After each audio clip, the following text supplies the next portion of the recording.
ब्राह्मण और बकरी। एक दिन एक ब्राह्मण पास वाले गांव से लौट रहा था। भाई वाह, गाँव वालों का भला हो, क्या मोटी बकरी दान में मिली है। वाह। उसी वक्त 3 भूखे ठगों ने उसे आते देख लिया और आपस में बातें करने लगे। आहा, क्या मोटी बकरी है। हाँ, आज दावत का मौका आया है। कुछ चाल चलकर हमें इसे हासिल करना ही होगा। ये कौन सी बड़ी बात है। सुनो सुनो, हमें क्या करना है। पहला ठग ब्राह्मण के पास गया। ब्राह्मण महाराज, इस कुत्ते को कंधों पे क्यों उठाया है? मजा आ रहा है। बेवकूफ, कुत्ते और बकरी में फर्क नहीं जानते क्या? अरे गुस्सा क्यों करते हो? तुम्हें मजा आ रहा है तो मुझे क्या? हाय, मेरी आंखें मुझे धोखा तो नहीं दे रही। नहीं, ये बकरी ही है। कुछ ही दूर जाने के बाद दूसरे ठग ने उसे रोका। ब्राह्मण जी, ये मरा हुआ गाय का बछड़ा आपका बहुत प्यारा लगता है, फिर भी आपको इसे कंधे पे उठाना शोभा नहीं देता। आप एक ब्राह्मण हो। भैया अंधे हो क्या? हम देखते नहीं? ये एक जीवित बकरी है, बछड़ा नहीं। गुस्सा मत होइए, माफ करना, शायद ये मेरी गलती है। भैया ये क्या हो रहा है? मैं पागल हूँ या वो लोग पागल हैं? ब्राह्मण थोड़ी दूर गया नहीं के। अरे ओ ब्राह्मण, उस गधे को फेंको नीचे, लोग तरह तरह की बातें करेंगे। नहीं, तीनों के तीनों गलत कैसे हो सकते हैं? वाकई ये बकरी नहीं है, ये तो कोई रूप बदलने वाला भूत है। गांव वालों ने मेरे साथ बहुत ही नीच मजाक किया है। घबरा के बिना कुछ बोले ब्राह्मण ने अपने कंधों से बकरी को नीचे फेंका और जल्द से जल्द वो वहां से भाग गया। ब्राह्मण के वहां से जाते ही उन तीनों ठगों ने उस बकरी को पका के अच्छा भोजन किया। आत्मविश्वास जरूरी है। कुत्ता और गधा।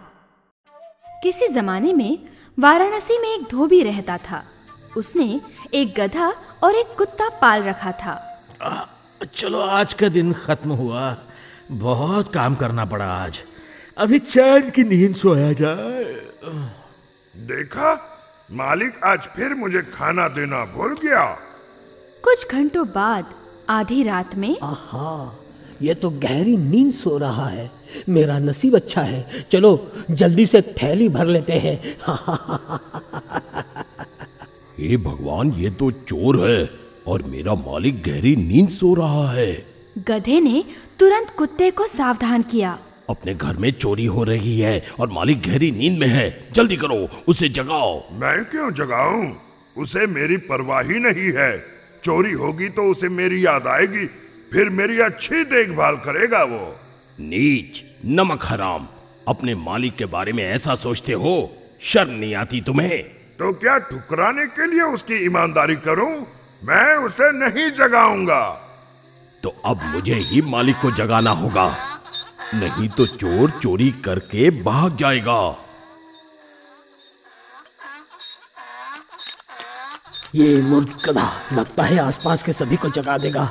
चलो भागो यहाँ से।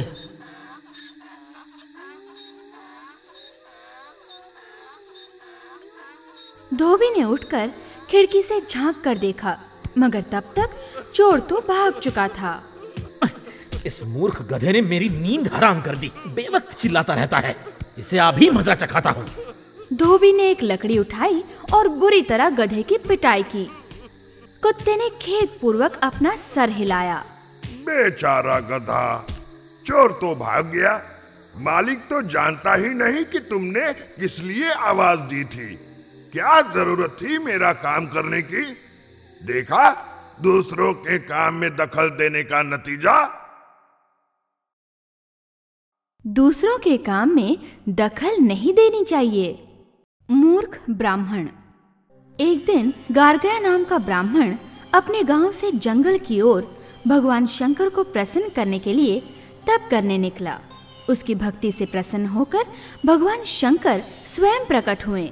हे विद्वान ब्राह्मण, मैं प्रसन्न हुआ, एक वर मांगो। भगवान, मुझे संजीवनी दीजिए ताकि मैं किसी भी मृत को जीवित कर सकूं। भगवान शंकर ने उसे एक हरी वनस्पति दे दी।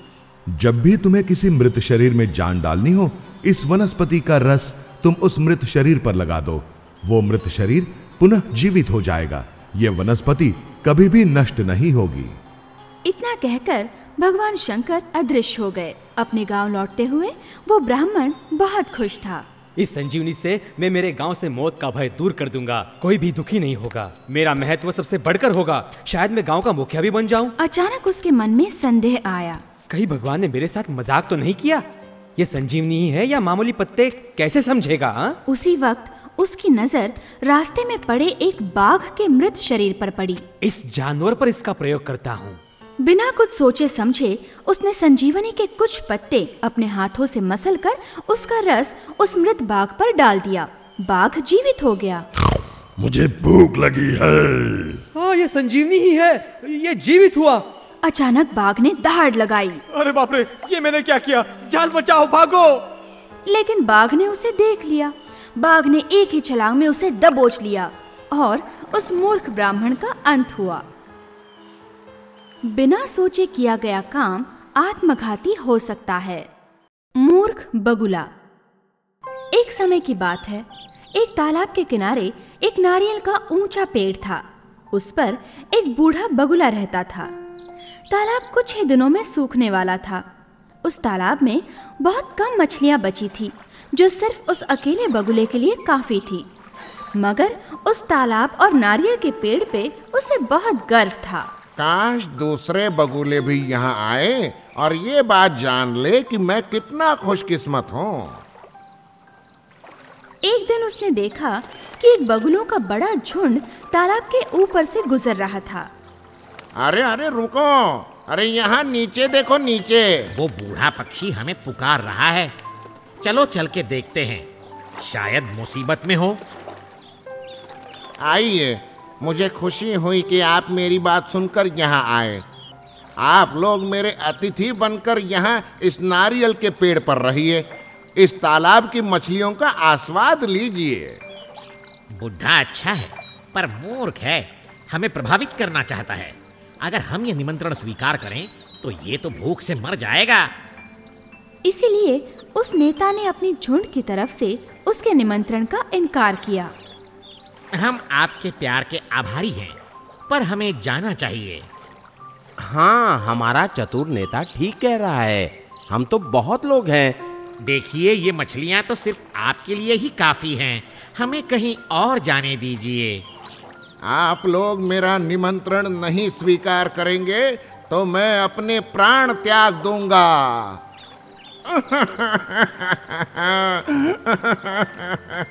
झुंड के नेता को अब उसका निमंत्रण स्वीकार करना ही पड़ा।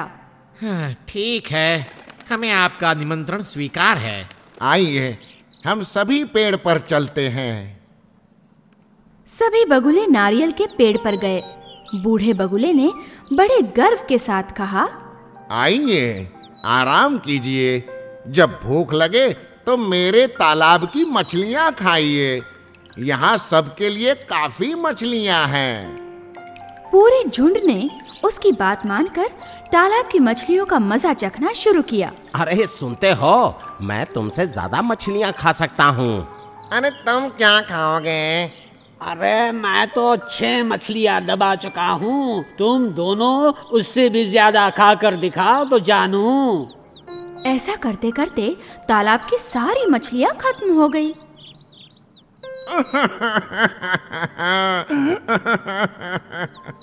हे भगवान, एक भी मछली नहीं बची। अब शाम को उन्हें खाने को क्या दूंगा और उनके जाने के बाद मैं क्या खाऊंगा? बूढ़ा बगुला अपनी करनी पर बहुत पछतावा करने लगा, पर अब तो बहुत देर हो चुकी थी। शाम को झुंड का नेता उसके पास गया। हमें शाम के खाने के लिए कुछ भी नहीं बचा। आपके आतिथ्य के लिए हम आपके आभारी हैं, पर अब हमें निकलना चाहिए। मैं अपने झुंड को भूखा नहीं रख सकता। वहां से निकलते वक्त झुंड के नेता के मन में अकेले बूढ़े बगुले के लिए खेद प्रकट हुआ। वो बहुत बूढ़ा है, हमारे साथ उड़ नहीं सकता। काश उसने हमारी बात मान ली होती। बेचारा ज्यादा दिन जिंदा नहीं रहेगा। कुछ दिन बाद उस बलहीन वृद्ध बगुले ने अपनी आखिरी सांस ली। वृथा अभिमान नहीं करना चाहिए। मूर्ख सियार। एक दिन दो भेड़ आमने सामने आ गए। रास्ता पतला था और दोनों में से कोई भी दूसरे को पहले जाने देना नहीं चाहता था। हट जा मेरे रास्ते से। तू बाजू हट जा। दोनों अपने रास्ते के लिए झगड़ने लगे। खून बहने लगा। एक सियार दूर से ये सब देख रहा था, पर वो एक मूर्ख सियार था। उसने सोचा, आहा, क्या खून निकल रहा है, पीने में मजा आएगा। थोड़ी देर रुकता हूँ ताकि और खून बहे। लड़ते रहो, लड़ते रहो, लड़ते रहो। यहाँ भेड़ों की लड़ाई तो जारी थी। काफी खून बह रहा था। अचानक बिना कुछ सोचे समझे वो मूर्ख सियार खून पीने बीच में कूद गया। सियार को बीच में देखकर दोनों भेड़ और गुस्सा हो गए। दोनों ने एक साथ अपने सींगों से उस सियार को घोंप दिया। सियार वहीं मर गया। अब दोनों भेड़ होश में आए और अपने अपने रास्ते वहां से चले गए। बिना सोचे कोई काम नहीं करना चाहिए। घमंडी भंवरा। एक समय की बात है, जंगल में एक भंवरा रहता था। सभी उसकी सुंदरता की प्रशंसा करते थे। भंवरे को अपनी सुंदरता पर बड़ा गर्व था। एक दिन यहाँ वहाँ घूमते हुए उसने एक हाथी के बच्चे को देखा। वो जाकर उस हाथी के कान पर बैठ गया। अरे कौन है? मैं हूँ सबसे सुंदर भंवरा। मुझे नहीं जानते? देखो तुम कितने मोटे और भद्दे हो। मेरी तरफ देखो, कितने नाजुक सुंदर पंख हैं मेरे। ओह, तुमसे मिलकर खुशी हुई। हाथी के बच्चे ने विनय पूर्वक जवाब दिया, कहाँ जा रहे हो तुम? सब जगह और कहीं भी नहीं। मैं तुम जैसा नहीं हूँ। मेरे सुंदर पंखों से मैं कहीं भी उड़कर जा सकता हूँ। हाँ, पर एक बात हम दोनों में समान है। तुम्हें सूंड है और मुझे डंक। हाथी ने अपना सिर हिलाया। लेकिन मैं मेरी डंक से फूलों से शहद चूस सकता हूँ, पर तुम नहीं कर सकते। अब बताओ, हम दोनों में कौन श्रेष्ठ है? हाथी ने कुछ जवाब नहीं दिया। ये तो बताओ, तुम्हारे पैर कितने हैं? 4 हैं। मेरे 6 हैं। फिर से एक बार मैं ही श्रेष्ठ हूँ। भंवरा अपनी बात पूरी कर ही रहा था, तभी जोर से हवा बहने लगी। जल्द ही वहाँ तूफान आ गया। पत्तियाँ, धूल, सब कुछ तेजी से बहने लगे। छोटा सा भंवरा ज्यादा देर नहीं टिक सका। एक क्षण में वो भी तूफान में बह गया। बचाओ, बचाओ, मैं बह रहा हूँ। हाथी ने उसे बचाने की कोशिश की, पर तब तक भंवरा तूफान में गुम हो गया। हाथी का बच्चा अपने 4 पैरों पर अपना भारी शरीर परंतु निर्मल हृदय लेकर वहां से चला गया। निर्मलता सुंदरता से श्रेष्ठ है। बाघ और यात्री। एक दिन एक बूढ़ा बाघ जंगल में कीचड़ भरे तालाब के किनारे से गुजर रहा था। तभी उसकी नजर एक सोने के कंगन पर पड़ी। चलो इसे रख लेता हूँ, कुछ काम आएगा। अभी दिखाने के लिए लालच तो मिला, अब शिकार का इंतजार करता हूँ। उसी समय एक यात्री तालाब के दूसरे किनारे से गुजर रहा था। बाघ की नजर उस पर पड़ी। आहा, मनुष्य बहुत स्वादिष्ट होते हैं और लालची भी। अरे सुनो, सुनो तुम, सोने का कंगन चाहिए? मेरे तो किसी काम का नहीं है ये। सोने का कंगन?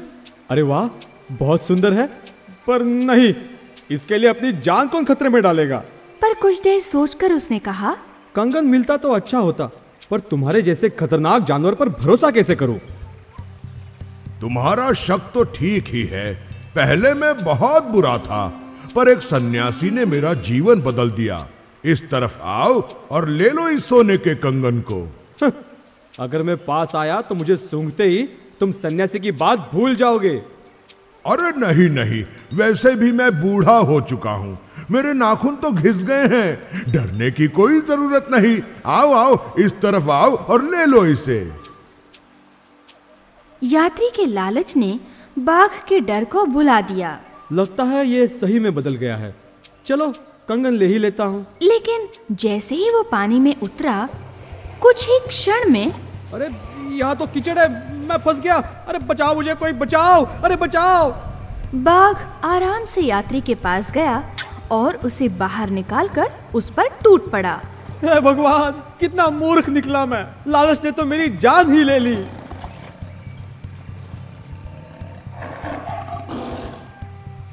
लालच इंसान को गिरा देता है।